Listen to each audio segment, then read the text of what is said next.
द्वारिका के प्रस्थान के बाद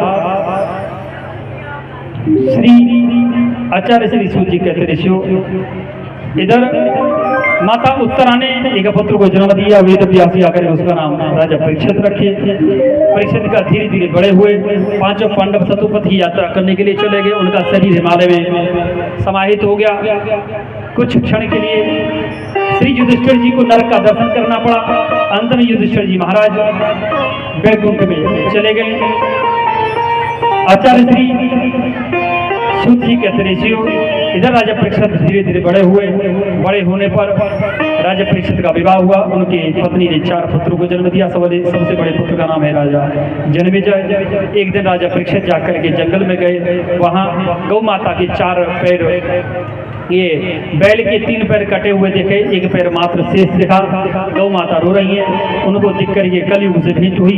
कलयुग को कहे कि देखो ध्यान देना, यहाँ पर ध्यान देना। कलयुग को देख करके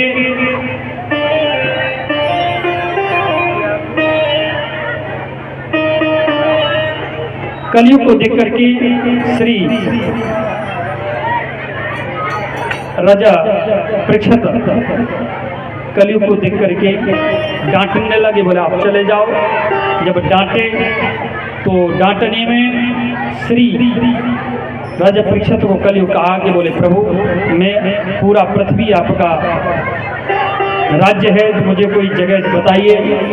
तो राजा परीक्षित ने 4 जगह श्री कलयुग को दिए कि द्यूतम पान स्त्री सुनम यत्रा धर्म चतुर्विधा। द्यूत माने जुआ। ये बाद में मोबाइल चला देना माताओं, कोई टेंशन चिंता मत करो। वही वादी बात आ गई ना, आवाज हमने कही। बेटी है मोबाइल और बेटा मोटरसाइकिल, कबू नहीं थे। कोई नदी में डूबता है ना, हमको बड़ा मजा आता है। वीडियो बना लो, इसकी रील लाइक मिलेगा उसे। अरे दादा पहली बाकी जान बचा दो, बाकी बाद में रील बना लियो।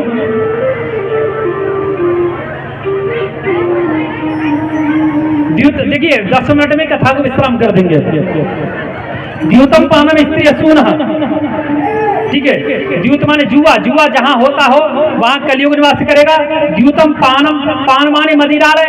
मदिरा के लिए नीतीश जी की बहुत बड़ी कृपा है बिहार के ऊपर में, जो बिहार में मदिरा बंद करा दिए दारू की, लेकिन पीने वाले फिर भी पी के ही आते हैं, है ना। इनसे तो राम रखबारो, इनसे राम बचावे। पीवे वाले, इनसे पीवे वाले का पता है। देखो एक पीने वाले से बच के रहना, पीने वाले से बच के रहना। क्यों बच के रहना? क्योंकि उसके कई फायदे हैं मदिरा पीने के। एक तो वो कभी बूढ़ा नहीं होता। जो दारू पीता है वो बूढ़ा नहीं होता है। क्यों नहीं होता है? क्योंकि बुढ़ापा आता है 50 वर्ष के बाद, और वो 50 पार नहीं करता, 40-45 की उम्र में आ जाता है। तो बुढ़ापा उसने देखा ही कहाँ है। गली के कुत्ते नहीं भौंकते, क्योंकि उन्हीं के साथ सोता है वो। और कभी भी उसके घर में चोरी नहीं होगी। क्यों नहीं होगी? क्योंकि घर का बर्तन कपड़ा भी वो दारू बेच के पी जाता है। क्या खपरा थोड़ी चोरी करेगा चोर, है ना। एक ऐसे ही एक व्यक्ति था, एक मंदिर में पंडित जी बैठे भये, गुरुदेव पंडित जी बैठे भये, उंगली ने ठंडा कर लेने से। पंडित जी बैठे भये और एक महाराज जी पी करके और ओवरलोड पी रहा कि निकल के जा रहे। पंडित जी को लालच रहे, हमारे जैसे पंडित जी को, कि भैया आपको अगर प्रसाद देंगे तो 10 रुपया तो ठाकुर जी पे चढ़ावे। अब पंडित जी ने गैल चलते बाबा जी को दंडवत कर दी और कह दिया, भगत जी लो प्रसाद लो। अब उन्हें कहा पता ही कि भगत जी पहले से ही प्रसाद सोम रस को पान करके बैठे। ध्यान देना इसको, है ना। अब पंडित जी के पास महाराज जी आए, भगत जी आए के पंडित जी बोले कि लो प्रसाद ले। बोलेंगे नहीं, हम आपको प्रसाद जब लेंगे पहले आप हमारे प्रश्न को उत्तर दो। बोले क्या प्रश्न है आपको बताओ। तो वो भगत जी महाराज जो पी करके आए वो कह रहे कि हमारा प्रश्न ये है, पंडित जी ये बताओ या दुनिया में कौन सबसे बड़ा, कौन सबसे बड़ा? पंडित जी बोले भगवान से बड़ा कौन है भैया? सबसे बड़ा मंदिर है, क्योंकि मंदिर में राजा रंग फकीर सब आकर के मत्था टेकते हैं। बोले नहीं आप झूठ बोल रहे हो। बोले तो? बोले अगर मंदिर बड़ा तो पृथ्वी पर क्यों खड़ा? और तो पंडित जी के तोता से उड़ने लगे थोड़े थोड़े। बोले बात तो सही कह रहे हो, जब मंदिर बड़ा है तो पृथ्वी पर क्यों पड़ा? अब तो पंडित जी ने क्या कही? पंडित जी बोले कि मंदिर, अच्छा भैया माता पृथ्वी बड़ी। बोले नहीं, यू रॉन्ग आंसर। अगर माता पृथ्वी बड़ी तो शेषनाग के फन पे क्यों पड़ी? पंडित जी बोले बात तो सही कह रहा है कि पृथ्वी मैया शेषनाग के फन पे। बोले ना भैया गलती है कि हाँ शेषनाग बड़े। बोले नहीं, फिर आपका गलत उत्तर है। बोले क्यों? बोले शेषनाग बड़े तो भोलेनाथ के गले में क्यों पड़े? अब तो पंडित जी पूरी तरह से कंफ्यूजन में आ गए, तोता उड़ गए उनके।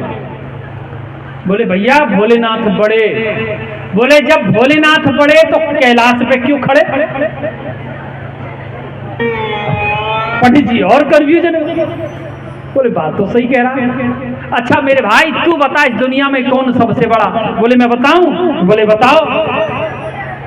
बोले इस दुनिया में सबसे बड़ा जो 2 बोतल दारू पी करके अपनी दोनों टांगों पे खड़ा, उस दुनिया में सबसे बड़ा।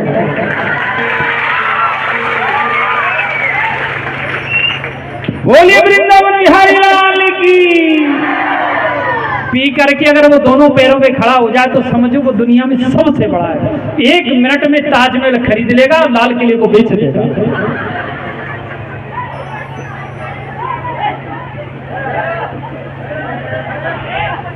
तो आचार्य श्री सूत जी कहते ऋषियों, आगे चलो प्रसंग में चलते हैं। द्यूतम पान मिस्त्रीय सोना, श्री राजा परीक्षित ने द्यूत माने जुआ, जुआ जहां होता है वो कलयुग के स्थान दिया। पान माने मदिरा, ले जहां मदिरा पिया जाता हो वहां कलयुग निवास करेगा। स्त्री है सोना, स्त्री जहां शारीरिक व्यापार किया जाता होगा वहां कलयुग निवास करेगा। शरीर बेचा जाता होगा वहां कलयुग निवास करेगा। सुनहा जहां जीव हत्या होती होगी वहां कलयुग निवास करेगा। जब चारों स्थान पर नहीं लगे तो कहा कि ठीक है आप सोने में जाके निवास करो। सोने में राजा परीक्षित के सिर में जाकर के मुकुट जो था उसमें जाके कलयुग बैठा। जैसे जो है परीक्षित जी की बुद्धि विकृत आ गई। समी के मुनि के गले में मरा हुआ सर्प डाल दिए, उनके पुत्र श्रृंगी श्राप दे दिए। राजा जन्मेजय को राजगद्दी बिठा करके परीक्षित जी महाराज गंगा के किनारे आए। श्री सुखदेव जी महाराज आए और आकर के सुखदेव जी ने उनको भागवत कथा का श्रवण कराया। बोलिए श्री सुखदेव जी महाराज की जय हो। आचार्य श्री सुखदेव जी को सुखदेव जी ने राजा परीक्षित को सृष्टि वर्णन सुनाया। सृष्टि वर्णन के बाद में राजा परीक्षित को श्री सुखदेव जी ने विदुर मैत्रेय मिलन, विदुर मैत्रेय संवाद, जय विजय को श्री सनकादिक का श्राप, वराह अवतार की कथा को, हिरणाक्ष वध को श्री सुखदेव जी महाराज ने संक्षिप्त में श्रवण कराया। श्री सुखदेव जी ने करदम देहूति की प्रसंग और कपिल भगवान की अवतार की कथा को विस्तार से श्रवण कराया। उसके बाद ध्रुव चरित्र को श्री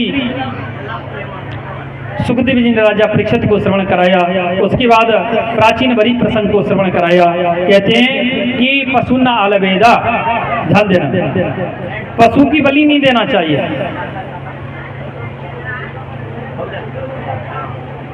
आचार्य श्री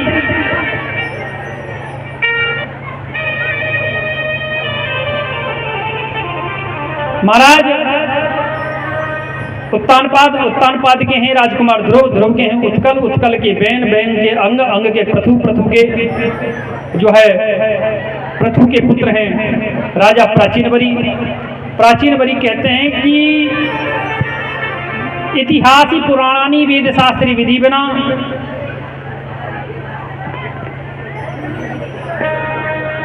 हम लोग एक बड़ी विडंबना है, हमारे मन में एक उत्कंठा आती है कि मैया फलानी देवी पे जाएंगे, फलाने बाबा पे जाएंगे और जाके प्रार्थना करते, बोले मैया अगर मेरे एक बेटा है जाएगा मैं 2 खसी चढ़ाऊंगी, बलि चढ़ाए।